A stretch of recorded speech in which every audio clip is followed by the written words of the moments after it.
Item Number, SCP-106. Object Class, Keter. Special Containment Procedures Revision 11-6. No physical interaction with SCP-106 is allowed at any time.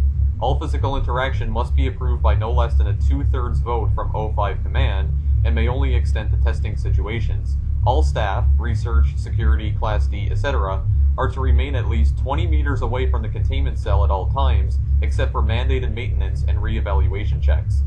Containment cell must be held suspended in a secondary cell, the walls of which must be at least 30 meters distant from the outer walls of the first or primary cell. The secondary cell is to remain under total observation at all times, and be both illuminated and clear of any and all debris. Any items, movement, or non-normal activity noted within the secondary cell will result in a full site lockdown. Lockdown will be maintained until a situation normal dispatch is issued by Site Command.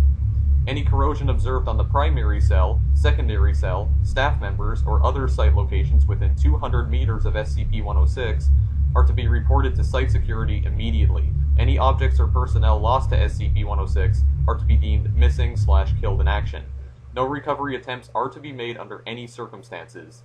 Note: SCP-106 does not have a docile state. Any reduction in activity or increased compliance from SCP-106 is to be deemed a luring tactic, immediately preceding an aggressive action, and treated as such.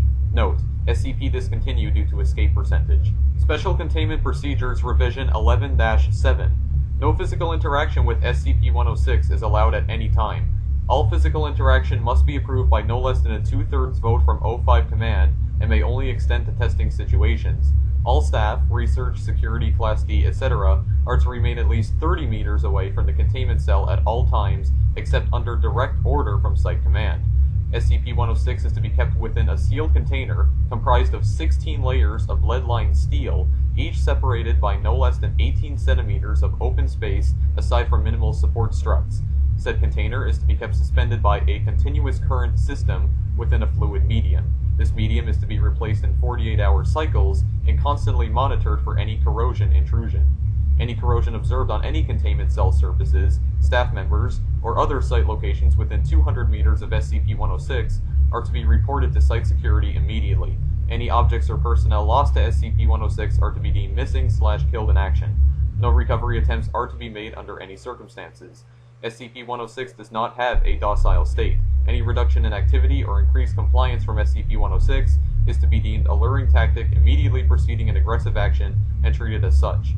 Note: observation of SCP-106 has shown a slight resistance when passing through lead or other similar metals. The thickness of the material appears to make no difference. In addition, multiple layers of thin material appear to slow SCP-106, forcing it to enter and re-emerge multiple times. Fluids also appear to temporarily confuse SCP-106. Note: SCP discontinued due to multiple surface breaches. Agitation system continued to disperse corrosion during breach event, resulting in multiple breaches and full containment failure. Special Containment Procedures Revision 11-8. No physical interaction with SCP-106 is allowed at any time. All physical interaction must be approved by no less than a 2/3 vote from O5 Command. Any such interaction must be undertaken in AR-2 maximum security sites after a general non-essential staff evacuation. All staff, research, security, Class D, etc., are to remain at least 60 meters away from the containment cell at all times, except in the event of breach events. SCP-106 is to be contained in a sealed container comprised of lead-lined steel. The container will be sealed within 40 layers of identical material, each layer separated by no less than 36 centimeters of empty space. Support struts between layers are to be randomly spaced. Container is to remain suspended no less than 60 centimeters from any surface by ELO/IID electromagnetic supports. Secondary containment area is to be comprised of 16 spherical cells, each filled with various fluids and a random assembly of surfaces and supports. Secondary containment is to be fitted with light systems, capable of flooding the entire assembly with no less than 80,000 lumens of light, instantly, with no direct human involvement. Both containment areas are to remain under 24-hour surveillance. Any corrosion observed on any containment cell surfaces, staff members, or other site locations within 200 meters of SCP-106 are to be reported to site security immediately. Any objects or personnel lost to SCP-106 are to be deemed missing/killed in action.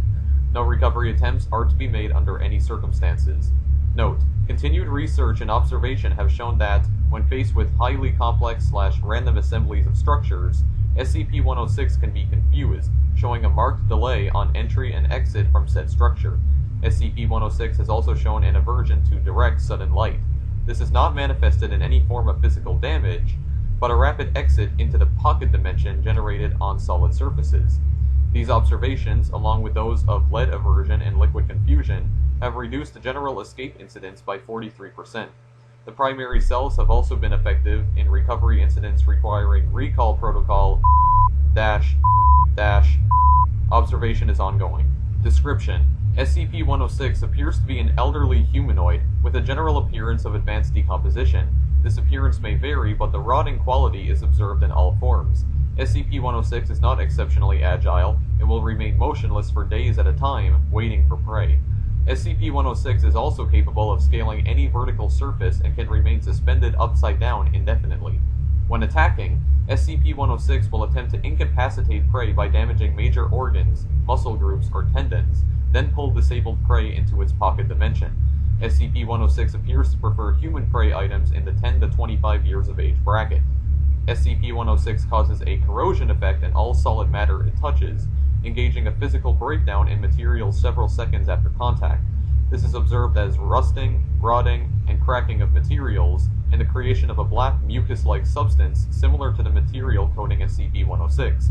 This effect is particularly detrimental to living tissues, and is assumed to be a pre-digestion action.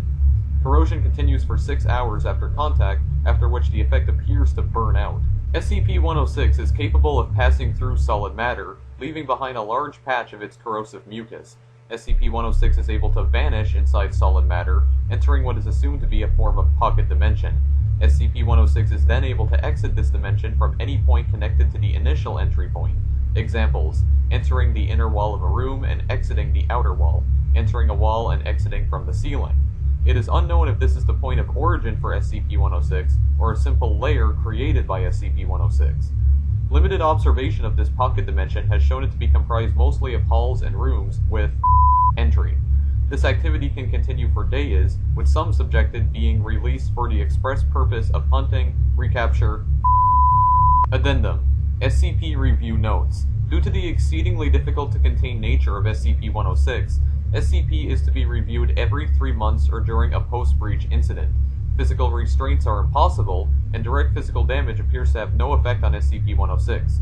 Current SCP, as of revolves around basic observation and immediate response. Previous, more proactive special containment procedures have been recalled due to the events of breaches and notes on behavior. SCP-106 appears to go through long periods of dormancy, in which it will remain completely motionless for up to 3 months. The cause for this is unknown. However, it has been shown that this appears to be used as a lulling tactic. SCP-106 will emerge from this state in a very agitated state, and will attack and abduct staff and cause gross damage to its containment cell and the site at large. Recall Protocol: SCP-106 appears to hunt and attack based on desire, not hunger. SCP-106 will attack and collect multiple prey items during a hunting behavior event, keeping many alive in the pocket dimension for extended periods of time. SCP-106 has no determinable limit, and appears to collect a random number of prey items during an event. The inner dimension accessed by SCP-106 appears to be only accessible by SCP-106. Recording and transmission devices have been shown to still operate inside this dimension, though recordings and transmissions are very degraded. It appears that SCP-106 will play with captured prey, and appears to have full control of time, space, and perception inside this dimension. SCP-106 appears. Recall Protocol - In the event of a breach event by SCP-106, a human within the 10 to 25 years of age bracket will be prepped for recall, with the compromised containment cell being replaced and restored for use. When the cell is ready, the lure subject will be injured, preferably via the breakage of a long bone, such as the femur, or the severing of a major tendon, such as the Achilles tendon. Lure subject will then be placed in the prep cell, and the sound emitted by said subject will be transmitted over the site public address system. SCP-106 will typically begin to gravitate toward the lure subject within 10 to 15 minutes after hearing the subject. Should SCP-106 not respond to the initial broadcast, additional physical trauma is to be administered to the lure subject at 20-minute intervals until SCP-106 responds. Multiple lure subjects may be used in the case of major breach events. SCP-106 will typically enter a dormant state after finishing with the lure subject. In addition, subjects may